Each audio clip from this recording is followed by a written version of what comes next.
Most men open their front door to a delivery guy or a neighbor. I opened mine to a woman in a black dress saying she needed a husband by tomorrow. The knock was sharp and controlled, like someone trying very hard not to fall apart. I left the overdue invoice on my kitchen counter, the red numbers screaming at me, and crossed the living room in my gray t-shirt and worn jeans. Outside, Seattle was still wet from a fresh rain. The sidewalk was dark and shiny, streetlights reflecting off the puddles. Cold air slid in as soon as I pulled the door open. Elena stood there. Not Elena, the untouchable CEO I had been building a custom library for these last 6 months. Elena, the woman. Fitted black dress, beige canvas duffel hanging off her shoulder like she had packed in 10 minutes and regretted every second. The ends of her dark, wavy hair were damp, like she had walked fast through the drizzle and did not care if it ruined the style. She held her phone flat against her palm, thumb pressed to the screen like my address was burned into it. "Read," she breathed. "I am in serious trouble." Quote, "Come in," I said at once. I stepped back and she crossed over the threshold, her jasmine perfume mixed with the smell of wet pavement and sawdust from my workshop.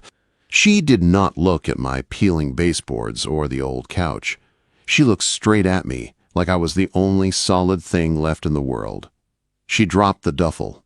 It hit the floor with a heavy thud. "My stepbrother found a loophole in the trust," she said, words fast, tight. "There is a morality clause.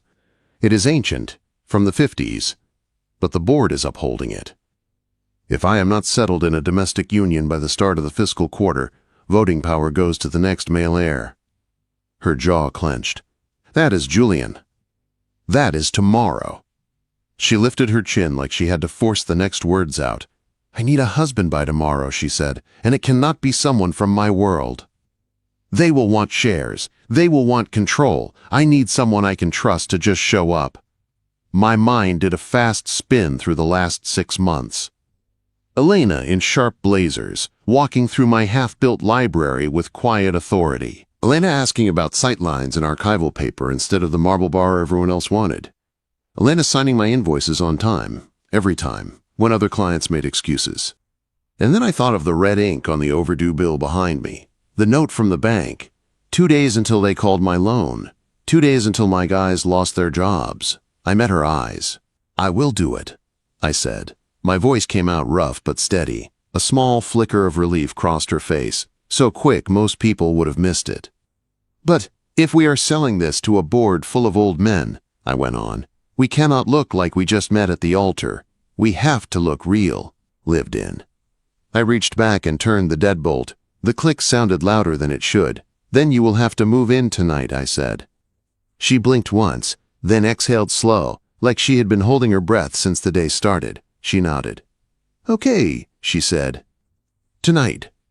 In the kitchen, the air felt thick. Elena sat on a bar stool at my small counter, spine straight, leg bouncing under the wood. I poured hot water into 2 mismatched mugs. My life was wood, screws, and coffee. Hers was glass towers and board meetings. The 2 worlds looked wrong together, but she did not seem to notice. Her fingers twisted a slim silver ring on her pinky.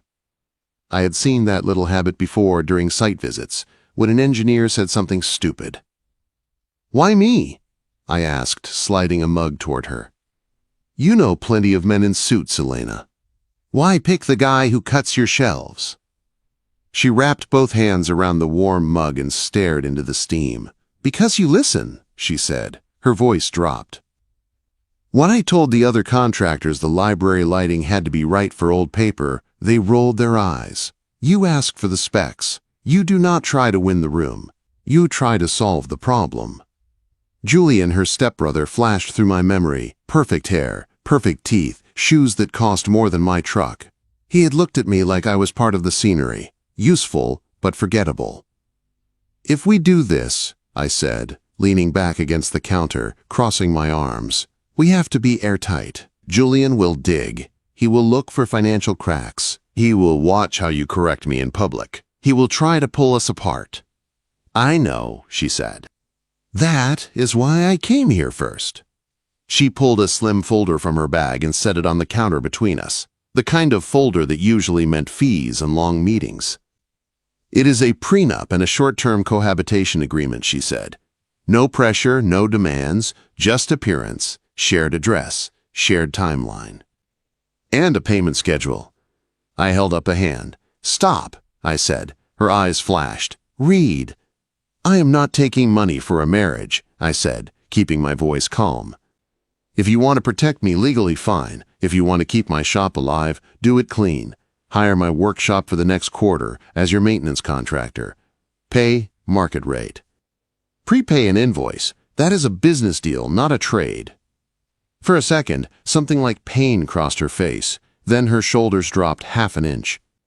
You are impossible, she muttered. I am practical, I said.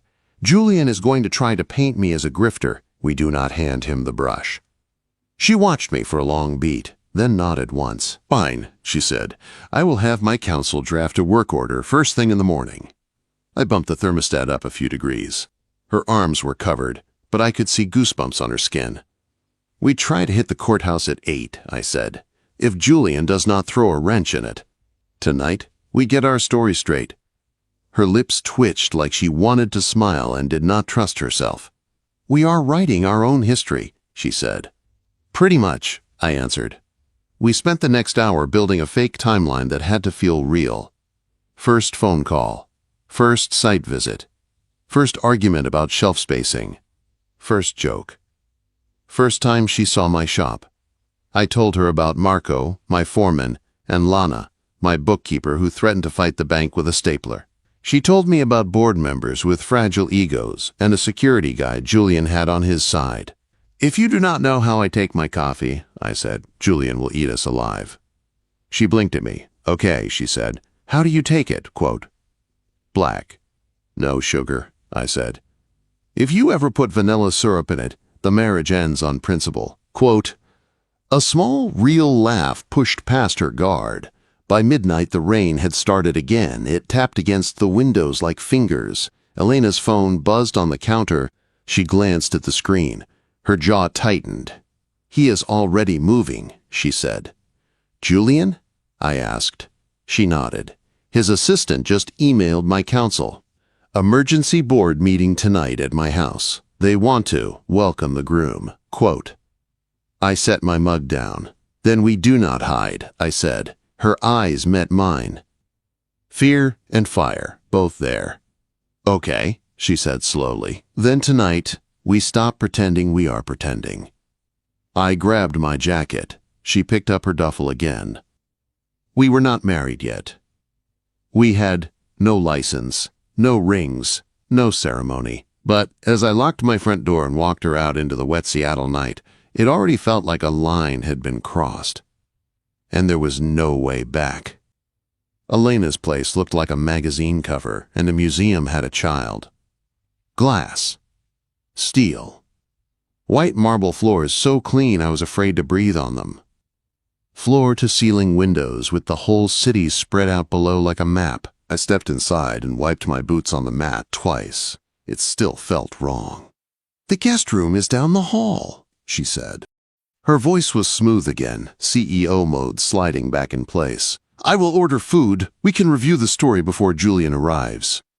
Elena, I said. She stopped in the middle of the open living room and turned toward me. The city lights painted her hair in little silver lines. If Julian is coming here to sniff around, he is going to check the bedrooms, I said. He will talk to security. He will look at the logs. He is not going to respect your space just because he shares blood. Her jaw tightened. He would not dare, she said. He is trying to steal your company, I answered. He will dare. I walked past her to the master bedroom. The room was huge. King bed in white linen, 2 nightstands with matching lamps, a chair that looked like art.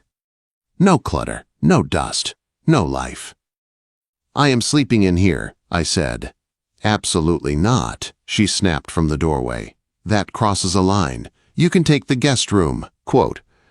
I do not need the bed, I said, pointing at the velvet chaise near the window. I will take that, but my boots need to be by the door. My razor needs to be in your bathroom. If this looks like a sleepover, you lose. If it looks like a life, you win. She stood there, fingers digging into the back of the door frame. I could see the fight inside her. Control, fear, pride, need. "Fine," she said at last through her teeth. "Stay on your side." "Deal," I said. Before Julian came, I did a few small things.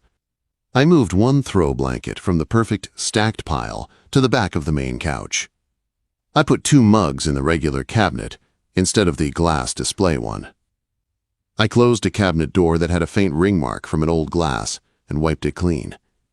Elena watched me, arms crossed. "You are rearranging my house," she said. "I am making it look like someone lives here," I said. The doorbell rang. She straightened like someone had pulled a string in her spine.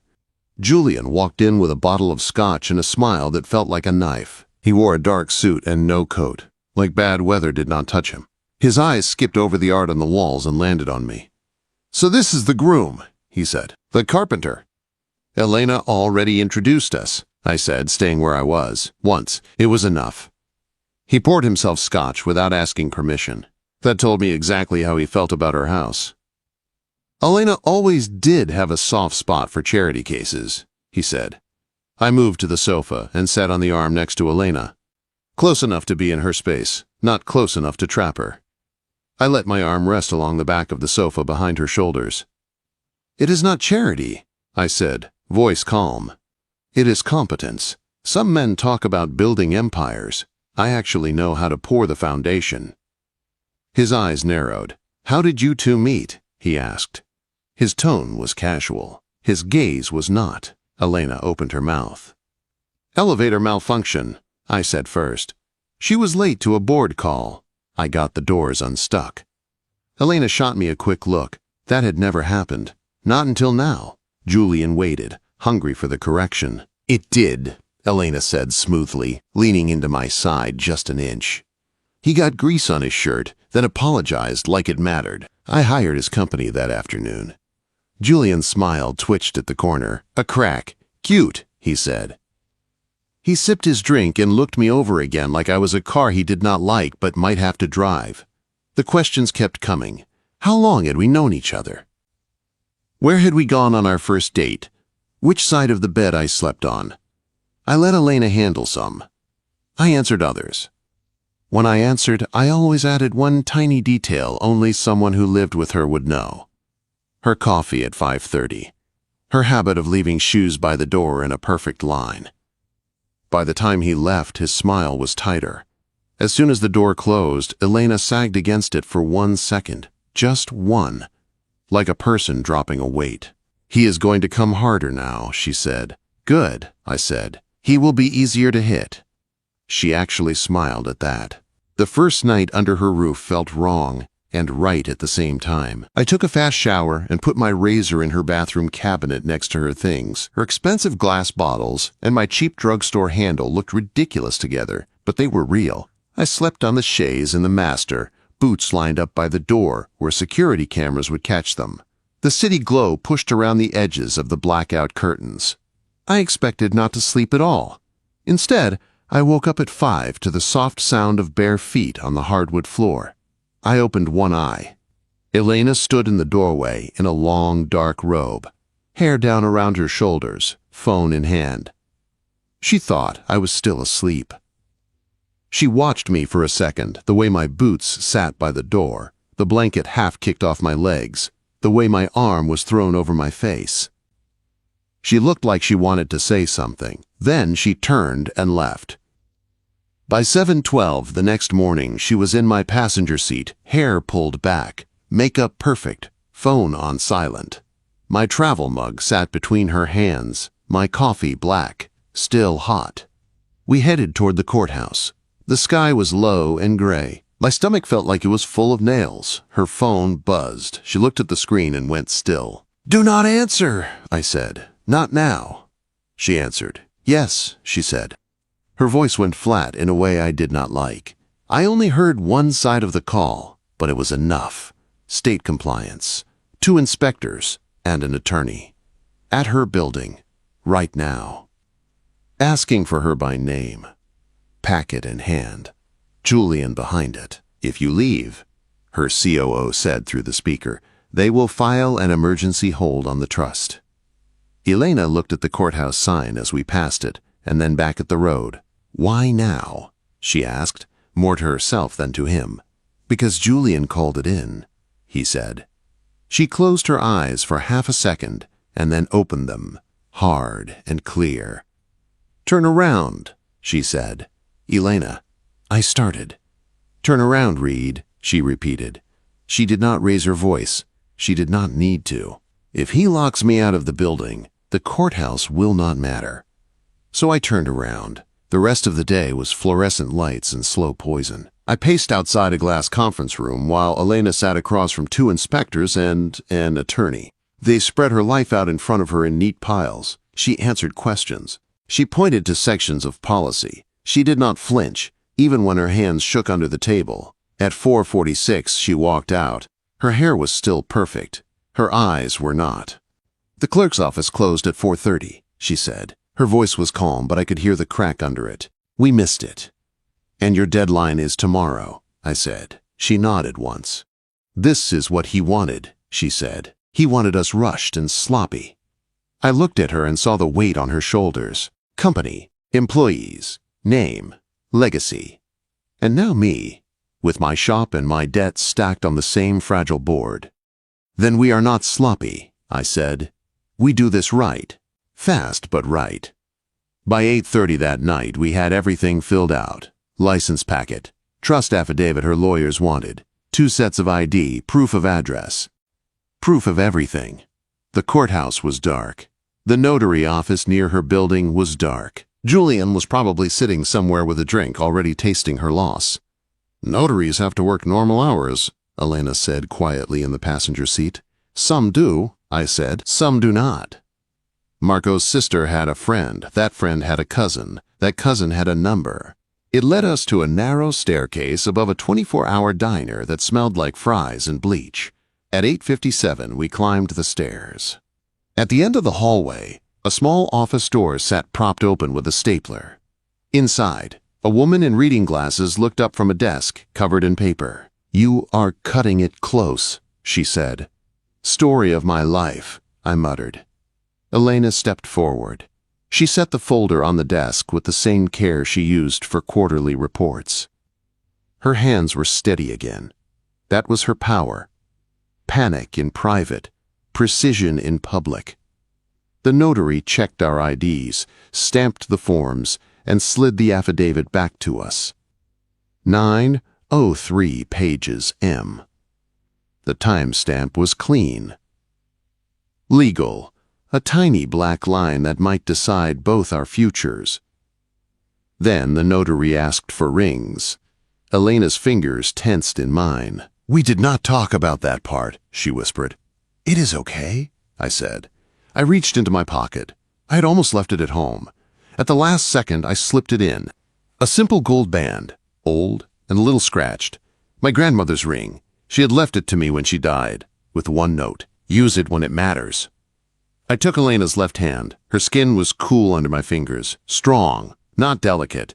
The notary watched. The diner sizzled below us. The hallway hummed. I slid the ring onto Elena's finger. It slipped past her knuckle like it had been waiting for that hand. Her breath caught. She looked down at the gold band, then up at me. With this ring, I said, and my voice went rough. I had not planned to speak, but the words came anyway. I choose you. Today. Tomorrow. Whatever this looks like. Her throat moved as she swallowed. I do, she said quietly. 2 words. No tremor. We signed. Ink. Stamp. Witness. Done. Out in the hallway, her phone buzzed again. She checked the screen. It is the board secretary, she said. Emergency meeting at my house. 10 pages M. They want to welcome the groom. I stepped closer so only she could hear me. You have a choice, I said. If you want to walk away, we walk away now. We take your money, my shop, and disappear. New town, new contracts. No trust, no board. You would be free. Her eyes snapped to mine. Dark, bright, stubborn. No, she said. He is not taking this from me. I nodded. Then let us go home, I said, resting a hand lightly at her back. We have a performance to give. She exhaled and leaned into that touch for half a second before pulling herself together again. We walked down the stairs into the smell of fried onions and bleach, out into the cold night, and toward a house that still did not feel like mine. But she did. And that scared me more than any boardroom ever could. By the time we got back to her house, it felt less like a home and more like a stage. The board secretary's car was already parked outside, sleek and black.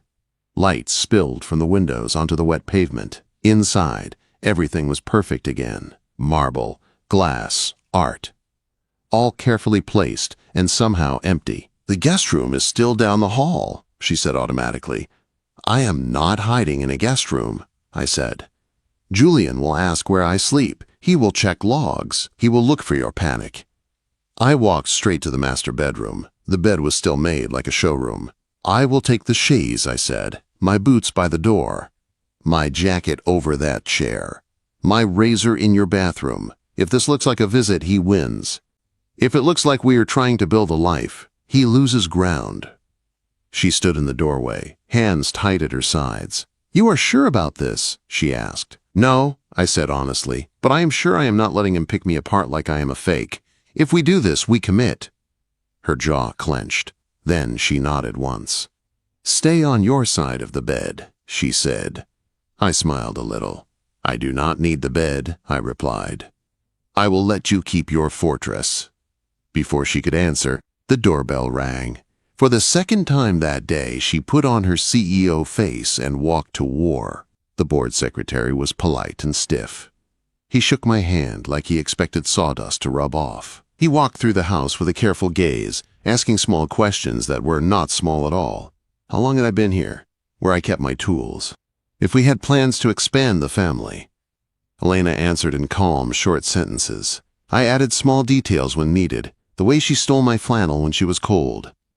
The way I always left coffee for her at 6:30. None of it was romantic. All of it sounded real. When he finally left, it was close to midnight. Elena closed the door and leaned her forehead against it for a second, shoulders shaking once before she straightened. "You did good," I said quietly. She turned, eyes shiny, but her voice steady. "Go to sleep, Reed," she said. "Big day tomorrow."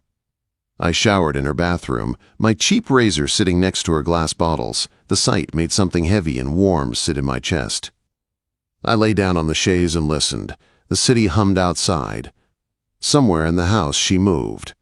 Drawers, light switches, quiet footsteps.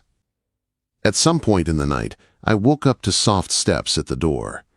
I stayed still. She was there, silhouetted in the doorway. She looked at my boots by the door, the blanket pushed down around my waist, my arm thrown over my face. She stayed for 3 slow breaths, then turned and walked away. 2 weeks later, we had something that felt strange and steady. We were still pretending for the world, but inside the house there were small habits that had nothing to do with the trust. I left the coffee maker set for her before I went to the workshop. She never said thank you, but the pot was always empty when I got home. I started leaving a protein bar or an apple on top of her laptop. Those disappeared too. She started leaving small things for me. A clean towel on the bathroom hook after a long day. Bandages in the top drawer where I washed my hands when I came home with split knuckles. Extra hooks by the door so my jacket did not live on a chair. One night I walked in late, shoulders aching, covered in drywall dust. The house was cold. She kept the thermostat at 68 for focus, but her fingers were almost blue. She sat at the island with drawings spread out around her, shoulders tight. Without asking, I pulled a heavy wool blanket from the hall closet and walked over. She jumped when I draped it around her shoulders, then let out a slow breath and sank into it. "I did not ask for that," she said. "You are shivering," I answered, going to the fridge. "Hard to draw straight lines when your teeth are trying to do it for you." "I am fine," she muttered. "You can be fine and still be warm," I said. I started chopping vegetables for dinner. The soft thump of the knife on the board filled the silence. "Reed," she said after a moment. "Yeah." "Why are you still here?" she asked. "You could sleep at your place. No one would know." I did not turn around. "Julian would know," I said. Security logs, cameras, staff. He will keep pressing until you break. I am not giving him that. And you have not eaten since the apple I left you this morning." She went quiet. When I looked over, she was watching me with an expression I had never seen on her face. Not respect, not annoyance, something softer and more careful. "Thank you," she whispered. The next day, my world was the target. A black sedan started showing up across from my workshop, engine running, windows dark. "Boss," Marco said, walking over with a 2x4 on his shoulder, "you see that car again?" "Yeah," I said. "You got enemies now," he joked, but his eyes were sharp. "Not mine," I said. "Hers." 2 days later, the man from the sedan walked into the shop. "Henderson, clipboard, clean shoes." The kind of man who had never had to wipe concrete dust off his pants. "I am verifying residency and financial entanglement," he said, as if he was ordering lunch. He looked around the shop. The sawdust, the tools, the men working. He took it all in like data, not like life. "Standard due diligence for a trust dispute," he added.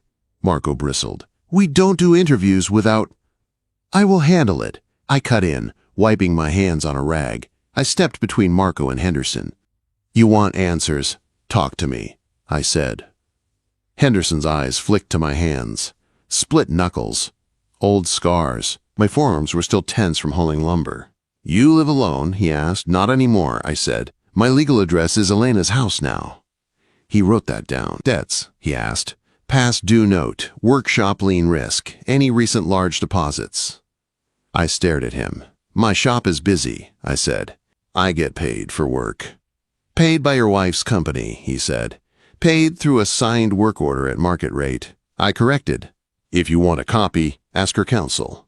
His eyes sharpened for the first time, not angry, interested. "If the board decides this marriage is fraudulent," he said, "your contracts could be thrown out. You understand that?" Marco took a step forward. I held up a hand to stop him. "I understand threats," I said quietly. "Try facts." He watched me for a beat. "Where did you sleep the first night you moved in?" he asked. It was a trap, but it was also simple. "On a chaise in the master bedroom," I said. "My boots were by the door. My razor in her bathroom. You can ask your security cameras." He made another note, then closed the clipboard. "Thank you for your time," he said, polite as always. As he walked away, he added, "Mr. Julian says you are temporary. Temporary men make desperate choices." The bay door rattled shut behind him. The shop felt too quiet. "Boss," Marco said, "this is getting real." "It has been real," I said. I picked up my drill and went back to work. It was the only thing that kept my head from spinning. That night, Elena noticed my knuckles. "You hit someone," she said as I washed my hands in her sink. It was not a question. "I hit a pallet jack," I said. The pallet jack did not deserve it. The water ran pink for a second around my fingers. She opened the drawer next to the sink and pulled out a box of bandages. She had bought them since I moved in. Quiet. Practical. She pressed one into my palm, her fingers brushing my skin for a brief second. "You can tell me when Julian escalates," she said.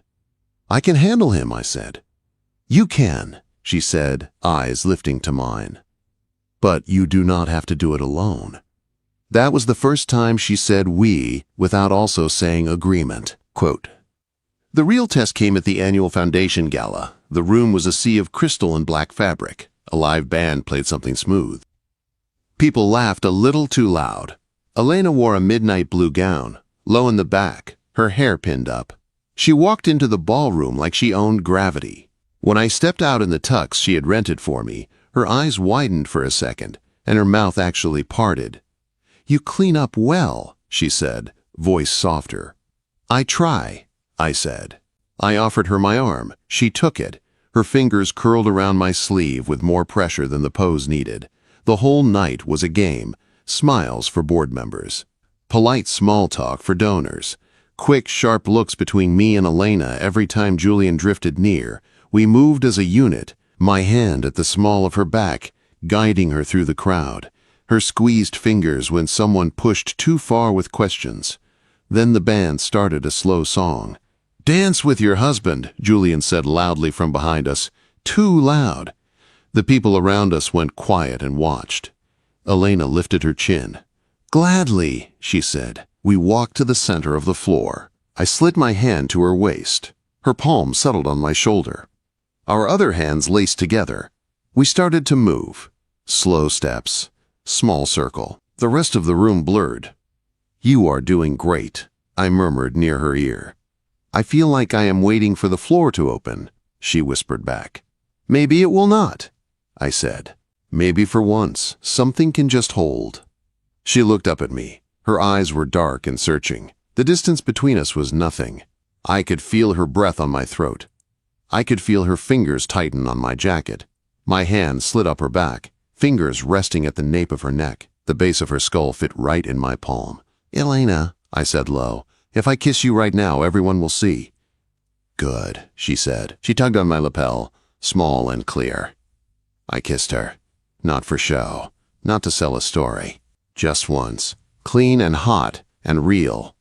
In the middle of a room full of people who thought they knew everything. She made a soft sound against my mouth and leaned in closer, fingers clutching my jacket. For a moment there was no board, no trust, no deadline. Just Jasmine, soft lips, and the steady beat of her heart under my hand. Then a voice cut through the music. "Well," Julian said right beside us, "isn't this touching?" We broke apart. He stood there with Henderson at his side. Henderson's face was dry and blank. Julian's smile was bright and mean. "This is Mr. Henderson," Julian said loudly. "He is an investigator for the insurance company behind the trust. He found something interesting about your marriage license." My stomach dropped. Elena's fingers tightened painfully on my arm. "The notary stamp," Henderson said, voice calm. 903 pages M. Hours after the county office closes. Looks less like normal process and more like a late-night favor. Julian stepped closer, eyes shining. "If that is fraud, Elena," he said, "you do not just lose the company, you go to jail." The chandelier light flashed off the gold band on her finger. She did not flinch. She lifted her chin and smiled at him, sharp and cold. "Then, we will correct the record in the morning," she said, "unless you are accusing the county clerk of a crime." Julian's smile jerked for a second. "I am accusing you of desperation," he said. "And I am accusing you of being predictable," she answered. The board members nearby pretended not to listen. The band kept playing. The storm had finally reached us. And this time, I knew I would either stand or fall beside her. The car ride home from the gala felt heavier than the tucks on my shoulders. Rain slid down the windshield in hard lines. Streetlights smeared gold on the wet pavement. Elena sat in the passenger seat, staring straight ahead, her hands clenched in her lap. "You did good in there," I said quietly. "He found the crack," she answered. "The stamp time. He is going to pull on it until everything rips." "We fix it," I said. "We file an amendment. We explain the late stamp. We let a judge yawn at Julian." "It is not just paper," she said. "He will drag you into it. He will say you chased me for money, for access. He will call every person you have ever worked with and tell them you married your way into contracts." Quote, "I can handle him," I said. She turned her head then, and I saw it. Not fear for herself, fear for me. "I cannot let him destroy your name," she said, voice rough. "That is where I draw the line." When we walked into the house, her control snapped like a pencil. "I told you," she said, dropping her clutch on the counter. "I told you he would find something. We forced the timing. We rushed. That stamp is all he needs." "Elena, I started."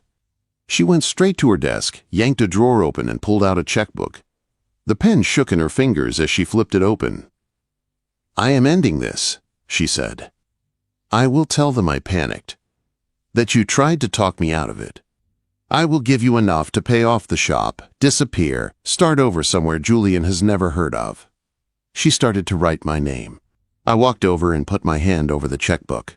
Not gentle, not rough, just there. "Stop," I said. "Read," she snapped. "I will not watch him tear you apart. Take the money and run." I lifted the pen out of her hand and set it down. "Is that what you think this is?" I asked, keeping my voice low. "A favor I can cash out of when it gets hard?" Her eyes flashed hot and wet. "I think you are a good man who stepped into a fire for me," she said. "And I am tired of people getting burned because of my name." I took the checkbook and closed it with my palm. Then I caught her wrist, not to trap her, just to stop the spiral, and turned her to face me. "Look at me," I said. She did. "You do not buy my silence," I said. "You do not buy my exit. I am here because I chose to be. I stay because I choose to." Her phone buzzed in her hand. She did not move to answer it. "You have a choice right now," I said, softer. "You can tell me to walk away, and I will. Or you can let me stand next to you when we walk into that boardroom. But you do not get to decide for me." Her mouth parted like she had a sharp answer ready. Then her eyes dropped to where my hand circled her wrist. Her shoulders lowered a fraction, like a knot finally letting go. She set the phone down on the desk.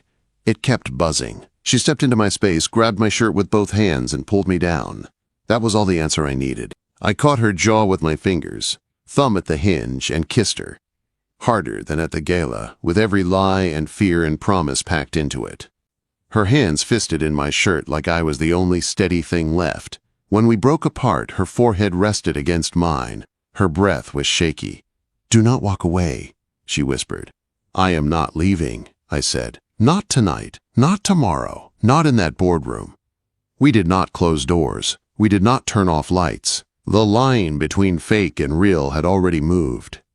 We were not pretending anymore, but we still kept our steps careful. The next morning, the boardroom felt like a courtroom in a trap. Cold air, long mahogany table. Men in suits lined up on both sides.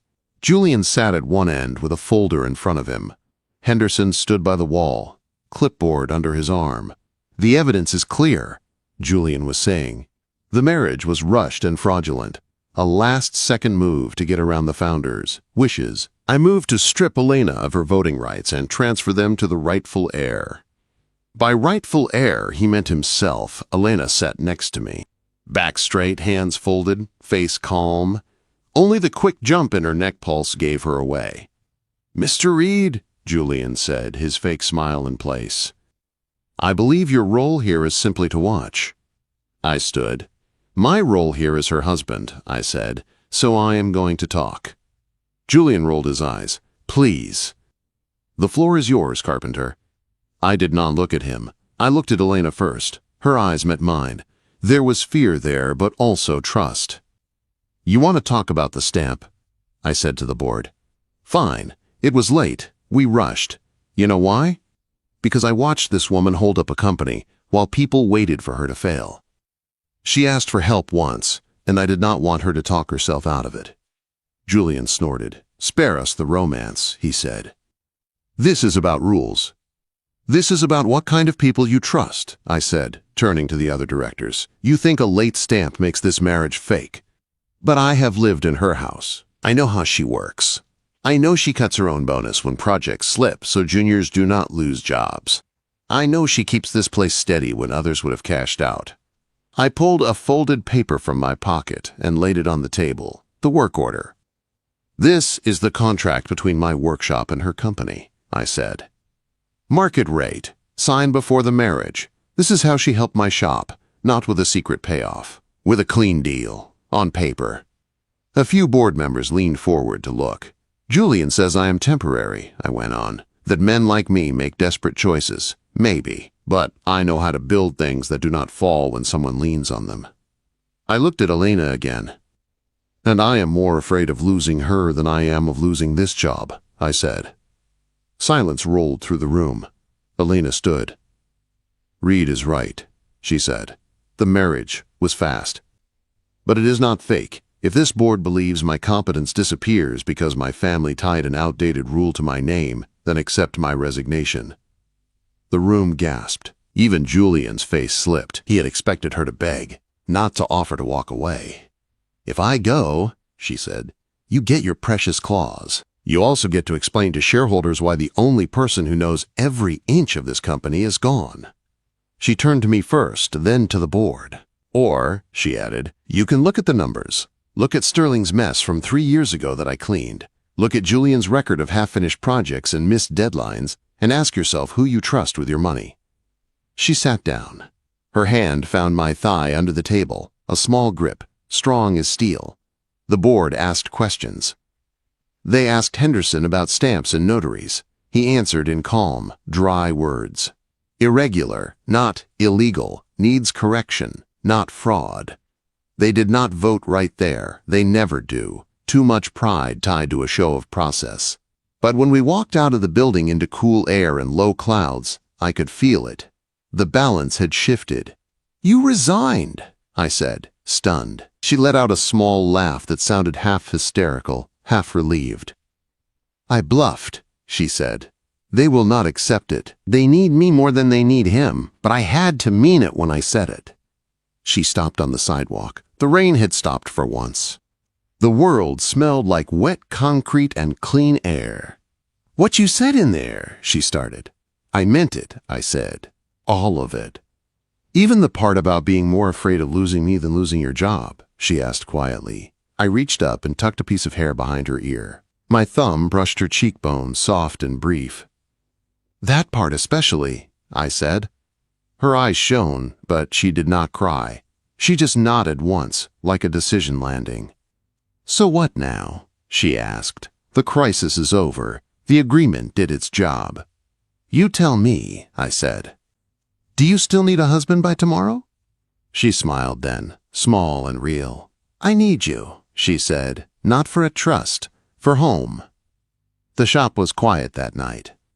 Just the soft scrape of my broom and the smell of cedar. I was trying to wear out the nervous energy in my bones. The front door opened. I looked up, expecting Marco. It was Elena. She wore jeans and boots and an old hoodie under my flannel. She looked smaller, younger, maybe because she was not carrying a briefcase or a board on her shoulders. "You kept that," I said, nodding at the flannel. "I earned it," she said. The corner of her mouth lifted. She walked toward me and held out something small, a key. Not shiny new, a little worn at the edges. It lay in her palm with a single folded paper clipped to it. I took the paper. It was a work order, my name on it, her signature at the bottom. Project: renovate main residence to convert to shared home. Budget: open, within reason. "Make it a home," she said simply. "I cannot live in a museum anymore." "My house?" I asked. "Our house," she corrected. Her fingers tightened on the key for a second before she let it drop into my hand. I looked at the key, then at her. "You could have hired your facilities team," I said, "the ones who know all the specs and systems." "They do not know where I keep the scars," she said. My chest pulled tight. I set the broom aside and stepped closer. She smelled like jasmine, sawdust, and cold night air. My hand found her waist, steady and sure. Her hands lifted first. She grabbed the front of my flannel and pulled me in. I kissed her. Not careful, not fake, just real. Heat and relief, and something solid enough to build walls on. When we broke apart, she rested her forehead against my chest. "Reed," she said softly, "do not disappear on me." "I am not going anywhere," I said. "I can survive losing a job. I cannot survive losing you."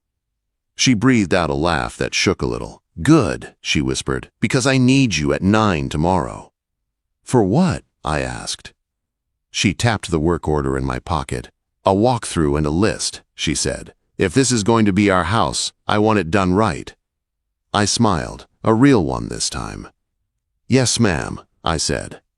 She rolled her eyes, but her smile matched mine.